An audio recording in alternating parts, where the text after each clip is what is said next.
اس کا ترجمہ تفسیر پڑھنے سننے کی سعادت حاصل کریں گے۔ اعوذ باللہ من الشیطان الرجیم، بسم اللہ الرحمن الرحیم۔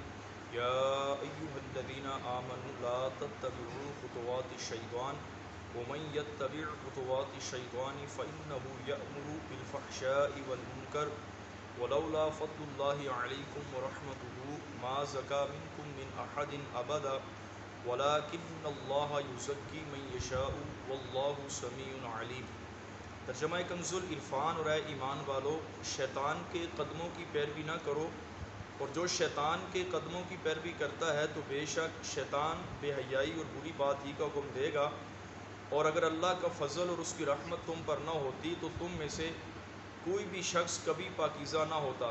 البتہ اللہ تعالیٰ پاکیزہ یعنی پاک فرماتا ہے جس کو چاہتا ہے، اور اللہ سننے والا اور خوب جاننے والا ہے۔ اس آیت مبارکہ میں اللہ تعالیٰ نے ایمان والوں کو شیطان کی پیروی کرنے سے منع فرمایا، چنانچہ فرمایا کہ ایمان والوں تم اپنے اعمال اور افعال میں شیطان کے طریقوں پر نہ چلو، اور جو شیطان کے طریقوں کی پیروی کرتا ہے تو بے شک شیطان تو بے حیائی اور بری بات ہی کا انسان کو حکم دیتا ہے۔ تو فرمایا تم اس کے وسوسوں میں نہ پڑو اور بہتان اٹھانے والوں کی باتوں پر کان نہ لگاؤ، اور اگر اللہ تعالیٰ کا فضل اور اس کی رحمت تم پر نہ ہوتی تو تم میں سے کوئی بھی شخص پاکیزہ نہ ہوتا، اللہ تعالیٰ اس کو توبہ حسن عمل کی توفیق نہ دیتا۔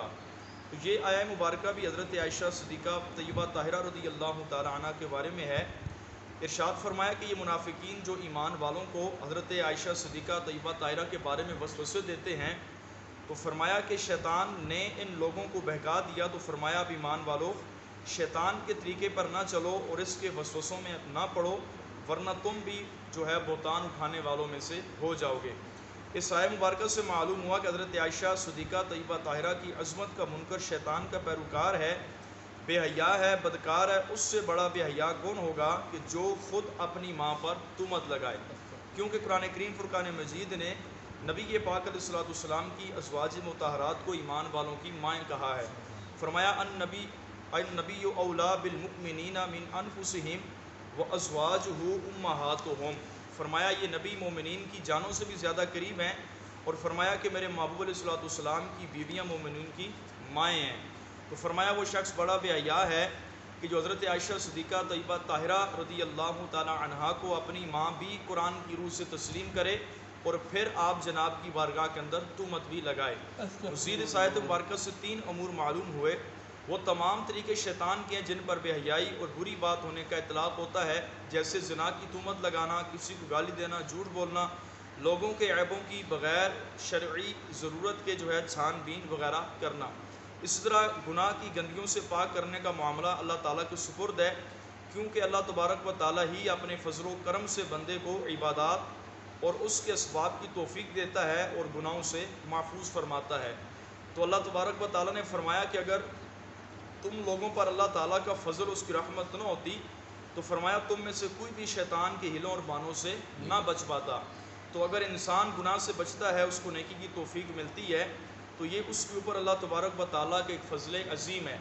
اور فرمایا اسی طرح نبی پاک علیہ الصلوۃ والتسلیم کے ذریعے بھی اللہ تبارک و تعالیٰ انسان کو گناہوں سے بچاتا ہے، اور اسی طرح مرشد کامل کے ذریعے بھی اللہ تبارک و تعالیٰ انسان کو گناہوں سے محفوظ کرتا ہے۔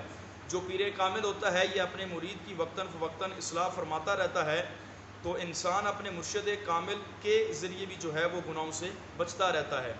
کامل مرشد دین کے راستے کی رہنمائی اور یقین کے دروازوں کی چابیاں ہیں، لہٰذا کسی کامل انسان کا موجود ہونا اور کسی کامل انسان کے ہاتھ پر ہاتھ دے کر بیعت کر لینا، اس کو اپنا مرشد بنا لینا، یہ بھی ایک بہت بڑی غنیمت ہے، اور اس کی صحبت کا نصیب ہونا بھی ایک عظیم جو ہے یہ نعمت ہے۔ کہ اے دوست میری یہ ایک نصیحت کسی شاعر نے کہا قبول کر لے، جا کسی علم و معرفت کی دولت والے کا دامن تھام لے۔ فرمایا کیونکہ پانی کا قطرہ جب تک سیپی کے منہ میں نہیں جاتا اس وقت تک چمکدار اور روشن موتی نہیں بنتا۔ تو انسان اپنے مرشد کامل، جو کامل مرشد ہوتے ہیں، ان کی بارگاہ میں، اللہ والوں کی بارگاہ میں حاضری دیتا رہتا ہے، تو یہ وقتاً فوقتاً جو ہے انسان کی اصلاح کرتے رہتے ہیں۔ تو اس کے لیے مرشد کامل کا ہونا ضروری ہے، اور اس دور کے اندر مرشد کامل کا ملنا یہ بہت جو ہے وہ مشکل ہے۔ ایک پیر کے اندر کون کون سی باتوں کو ہونا ضروری ہے، وہ کیسے اپنے مرید کی رہنمائی کرے گا، آج کل تو ہر دوسرا بندہ جو پیر بنا ہے اور خود شریعت سے جو ہے وہ منہ پھیرے ہیں. تو مرشد کامل کا اس دور کے اندر مل جانا، پھر ان کا بیعت مرید بن جانا، ان کے ہاتھ پر بیعت کر لینا، یہ ایک بہت بڑی جو ہے وہ سعادت کی بات ہے. اللہ تبارک و تعالیٰ کی بارگاہ میں دعا ہے اللہ کریم اپنے فضل و کرم سے ہم سب کو بھی گناہوں سے محفوظ فرمائے. آمین. آمین بجاہ النبی الکریم صلی اللہ تعالیٰ علیہ وسلم.